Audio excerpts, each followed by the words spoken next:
అనగనగా ఒక ఊర్లో ఒక రాజు అనేవాడు ఉండేవాడంట. అతను ప్రతిరోజు తన దినచర్యలో భాగంగా ఈ విధంగా తన మెనూ షెడ్యూల్ అనేది ప్లాన్ చేసుకుంటూ ఉండేవాడంట. ఎలా అంటే ఉదయం లేవగానే ఒక మంచి కాఫీతో స్టార్ట్ చేసేవాడంట. ఆ తర్వాత 9-10 మంచి మసాలా దోశ, నూనెలో చక్కగా స్నానం చేసి పైకి వచ్చిన నిగనిగలాడే పూరి, అలాగే 2 ప్లేట్ల ఇడ్లీతో ఖతం చేసుకునేవాళ్ళంట టిఫిన్ సెక్షన్. అంతటితో ఆగకుండా 11 కల్లా ఒక మంచి చాయ్ అలా తాగేసి 12కి వచ్చేసరికల్లా ఫుడ్ తినేవాడంట. ప్లేట్ భారీగా తనకి నచ్చిన ఆహార పదార్థాలన్నిటినీ కూడా వడ్డించుకొని చక్కగా కూర్చొని భోజనం చేసి మత్తుగా నిద్రపోయేవాడు. మళ్ళీ లేచిన వెంటనే 3-4కి ఏ టీయో, సమోసానో, చాయో, అలాగే బజ్జీయో ఈ విధంగా తింటూ ఇక ఈవినింగ్ ఏంటబ్బా ఏం చేద్దామా అని ఆలోచిస్తూ ఊర్లో ఉన్న రెస్టారెంట్స్ అన్నిటిని కూడా సెర్చ్ చేసుకుంటూ ఉండేవాడంట. అందులో స్పెషాలిటీస్ ఏమున్నాయి ఏంటి అని చెప్పి సెర్చ్ చేసుకుంటూ అంతా చక్కగా ఆ డే అనేది కంప్లీట్ చేసుకుంటూ ఉండేవాడంట. ఈ విధంగా మంచిగా తన డే అనేది ఒక రోజు సాగింది. ఇలానే కొన్ని రోజులు గడిచింది.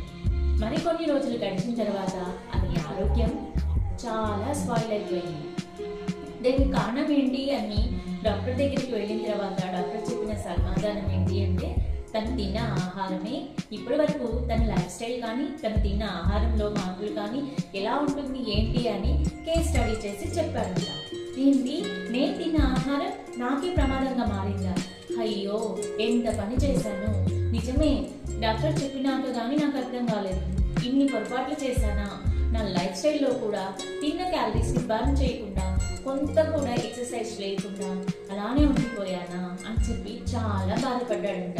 మరి మనం కూడా ఇలాంటి మిస్టేక్స్ చేస్తున్నామా లేదా అనేది ఒక్కసారి గమనించుకోండి.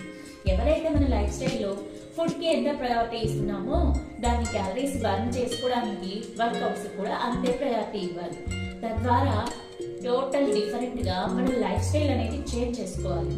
ఎందుకు అంటే మన mind and body soul alignment చేసుకుంటూ ఆ ఫుడ్ నుంచి వచ్చిన ఎనర్జీ అనేది మనకి ఎసెన్షియల్గా మారాలి అంటే ఖచ్చితంగా మనం తినే ఆహారం అనేది మన మీద ప్రభావం చూపిస్తుందని మర్చిపోకూడదు.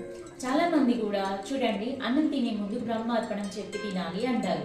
ఎందుకంటే మన ఫుడ్ మనకి డివైన్ లాగా పనిచేయాలి. అంటే మనకి మందులతో పని లేకుండా మనం తినే ఆహారమే మందులుగా ఉపయోగపడేలాగా ఉండాలి. మరి ఇలాంటి ఆహారం మనం రోజు మన బాడీకి ఇస్తున్నామా? ఒకవేళ ఇచ్చిన తర్వాత దాని నుంచి వచ్చిన ఎనర్జీని మన యాక్టివిటీస్ తగ్గట్టుగా ఖర్చు చేసుకోగలుగుతున్నామా?